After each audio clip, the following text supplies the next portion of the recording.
My mother used to tell a story of this lady she knew in Laredo, Texas. This happened a long time ago.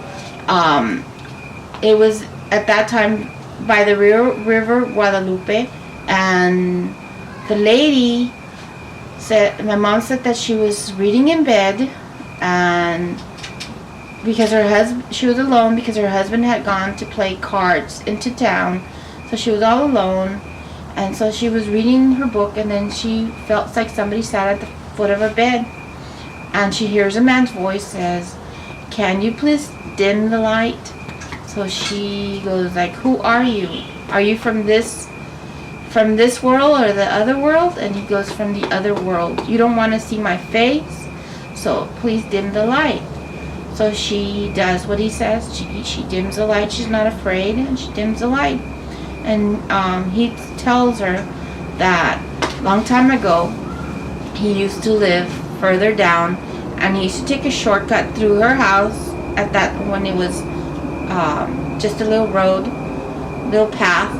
He used to take the path to town and play cards with his friends at nighttime.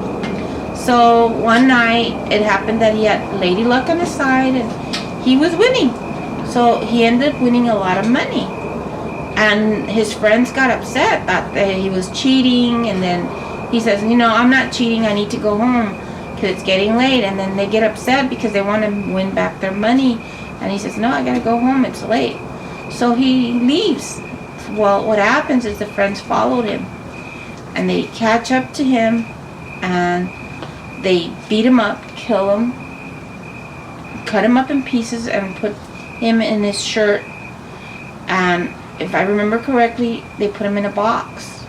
So, and then he goes, "My remains are there underneath your kitchen cupboard." And the thing is that the money's still there. After they killed me, they regretted it and felt guilty and left the money. So if you take out my remains and give me a proper burial so that I could rest in peace. So she decides, she thought about it, and she goes, "Yeah, I'll do that for you." So when the next day she tells her husband when he gets home, and so the next day she decides to do it. In those days, the floor in the house was all dirt. They didn't have wood or anything. So all she does is move her cupboard, and so she starts digging. So when she's digging, it feels like the pitchfork, when it hits the dirt, it feels like it's sand. Very easy digging. Her husband goes, "Oh, you shouldn't be doing that. Let me do it." So when he get the pitchfork, he would hit the ground, and the pitchfork would just bounce. It was like he was hitting rock. So he finally understood that he wasn't supposed to be doing the digging.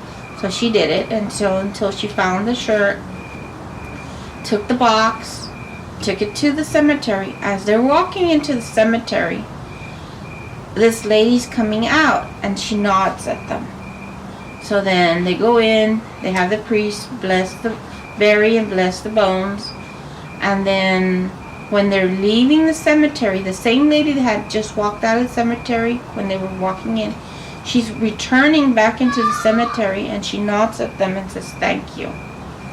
So that's the end of that. But my mom said that as the years went by, and the lady ended up going crazy.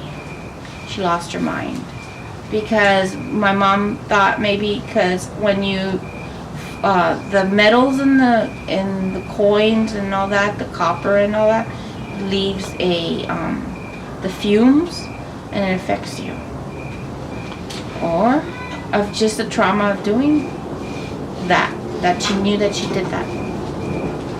Okay, colorín colorado, su cuento acabado.